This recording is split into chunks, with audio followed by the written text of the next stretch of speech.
নমস্কার, আমি প্রিয়াঙ্কা আর আমাদের ইউটিউব চ্যানেল মাধব.প্রিয়াঙ্কা ব্লগে আপনাদের সবাইকে অনেক অনেক স্বাগত জানাই। আশা করি আপনারা খুব ভালো আছেন, সুস্থ আছেন, আমরাও ভালো আছি। তো আজকে আমি আপনাদের সঙ্গে রাখি স্পেশাল দুটো মিষ্টির রেসিপি শেয়ার করব। এই মিষ্টির রেসিপি কিন্তু খুবই ইজি, একদম সহজ একটা রেসিপি, আর খেতেও কিন্তু অপূর্ব স্বাদের একটা মিষ্টি হবে। তো চলুন রেসিপিটা শুরু করা যাক।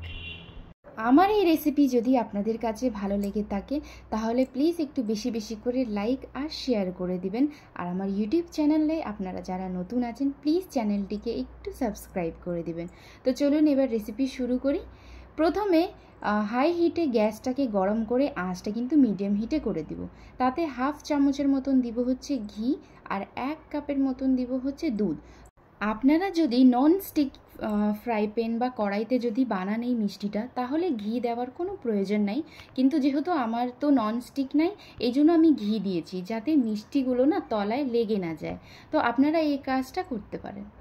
দুধ দেওয়ার পর মিডিয়াম হিটেই আঁচটা থাকবে। দুধটা যখন হালকা একটু ফুটে আসবে 1/4 কাপ আমি দিচ্ছি চিনি পাউডার। মানে কিছুই না, চিনিটাকে মিক্সির গ্রাইন্ডে হালকা একটু ব্লেন্ড করে নিলে পাউডারটা কিন্তু সুন্দর রেডি হয়ে যায়। 1/4 কাপ দিচ্ছি। এটাকে ভালোভাবে মিক্স করার পর আমি 1 কাপের মতন দিচ্ছি এখানে মিল্ক পাউডার, মানে দুধ পাউডার যেটা হয় সেটা, যে কোনো ব্র্যান্ডের আপনারা ব্যবহার করতে পারেন। এবার কিন্তু মিল্ক পাউডার দেওয়ার সঙ্গে সঙ্গে আঁচটা কিন্তু একদম হালকা হিটে করে দিবেন, না হলে কিন্তু মিক্সারটা না দুধ পাউডার দেওয়ার পর একটু গাঢ় গাঢ় হওয়া শুরু করবে, তো তলায় লেগে যেতে পারে। তো এই জন্য আঁচটা একদম হালকা হিটে করে কন্টিনিউয়াসলি এটাকে নাড়াচাড়া করতে হবে।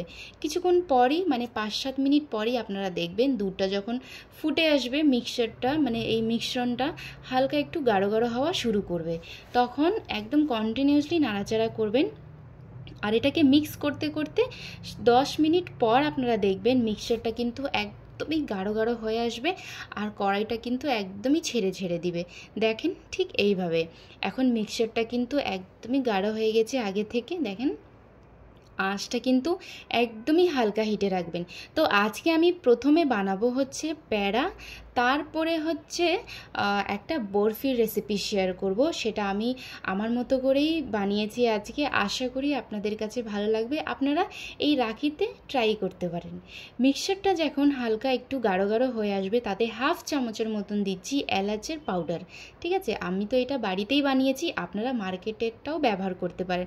কিছুই না, ছোট ছোট এলাচ যেটা হয় সেটাকে শুকনো কড়াইতে বা তাওয়াতে ফ্রাই প্যানে হালকা একটু ভেজে নিতে হবে একদম হাই হিটে। যখন এলাচগুলো একটু লাল লাল হয়ে আসবে না, সেটাকে নামানোর সঙ্গে সঙ্গে গরম গরম অবস্থাতেই শিলনোড়ায় বেটে নেবেন, বা আপনারা এটাকে মিক্সারেও গ্রাইন্ড করে নিতে পারেন। তো শিলনোড়ায় করলেও খুব সহজেই কিন্তু পাউডার হয়ে যাবে, কিন্তু হ্যাঁ একদম গরম গরম অবস্থাতেই বেটে নিতে হবে। ব্যাস রেডি হয়ে যাবে আমাদের হোমমেড এলাচের পাউডার। তো পাউডার দেওয়ার পর, মানে এলাচের পাউডারটা দেওয়ার পর দেখেন মিক্সচারটা কিন্তু একদম গাঢ় গাঢ় হয়ে আসছে। তো এই মিষ্টিটা বানাতে আমার হচ্ছে 10 মিনিটের মতনই সময় লাগছে, বেশিক্ষণ কিন্তু সময় লাগে নাই। তো মিক্সচারটা যখন একদম গাঢ় গাঢ় হয়ে আসবে, কড়াইটা যখন ছেড়ে ছেড়ে আসবে, তখন হাফ চামচের মতন এটাতে অ্যাড করব হচ্ছে ঘি। ঘি দেওয়ার পর আবারও ভালো মতন এটাকে মিক্স করে নেব।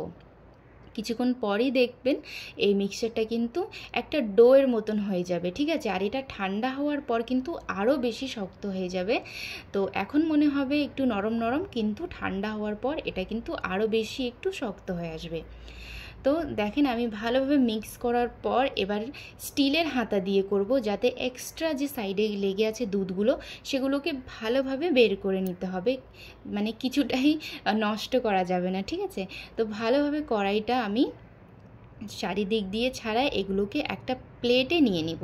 আর হ্যাঁ, যে কোনো প্লেটে আপনারা রাখবেন অবশ্যই হালকা একটু তেল বা ঘি একটু ব্রাশ করে নেবেন।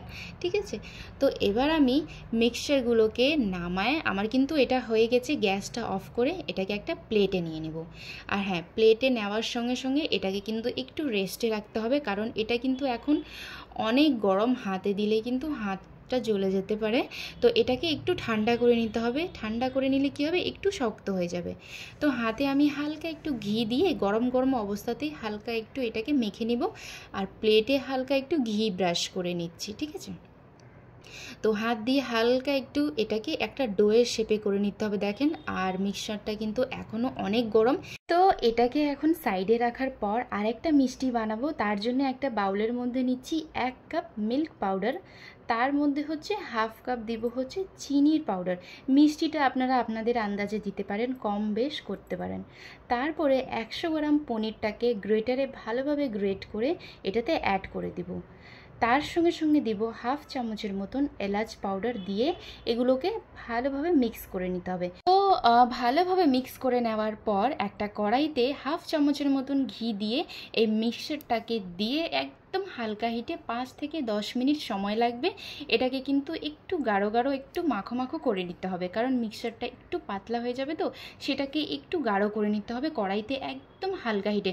প্রথমে আমি যেভাবে মিষ্টিটা করছি না, ঠিক তেমনভাবেই আপনাকে এটাও করে নিতে হবে, ঠিক আছে। তারপরে ওটাকে নামিয়ে যখন কড়াইটা ছেড়ে ছেড়ে আসবে, সেটাকে নামিয়ে একটা প্লেটে হচ্ছে ঘি ব্রাশ করে সেটাকে প্লেটের মধ্যেই আমি দেখেন ঠিক এইভাবে ছড়ায় রাখবো। উপর থেকে একটু কাজু আর বাদাম আর হালকা মাঝখানে একটু ফুড কালার দিয়েছি। এটা কিন্তু রুম টেম্পারেচারে 15 থেকে 20 মিনিট ঠান্ডা করে নিতে হবে, আর খুব তাড়াতাড়ি ঠান্ডা হয়ে যায় আর সেট হয়ে যাবে। যখন সেট হয়ে যাবে এটাকে চাকুর সাহায্যে পিস পিস কেটে নিতে হবে, একদম বরফির সাইজে। আমি একটু বড় বড় কেটেছি, আপনারা চাইলে ছোট ছোটও কাটতে পারেন। আর প্রথমে যে মিষ্টি ছিল সেটাকে একটা পেড়ার শেপে করে নিয়েছি, তার উপরে একটু কাজু বাদাম আর হচ্ছে গোলাপ ফুলের যে পাপড়ি হয় না, সেটা দিয়ে সাজিয়েছি। ব্যাস রেডি হয়ে গেছে আমাদের রাখি স্পেশাল পেড়া আর হচ্ছে এটা বরফি। আর এই মিষ্টিগুলো কিন্তু আপনারা ফ্রিজে অনায়াসে 10 থেকে 15 দিন ইজিলি রাখতে পারেন, এটা কিন্তু খারাপ হবে না। তো আশা করি আপনাদের কাছে রেসিপিটা ভালো লেগেছে। যখনই আপনারা রেসিপিটা ট্রাই করবেন কমেন্ট বক্সে অবশ্যই জানাবেন। দেখা হচ্ছে next blog. Thank you, tata.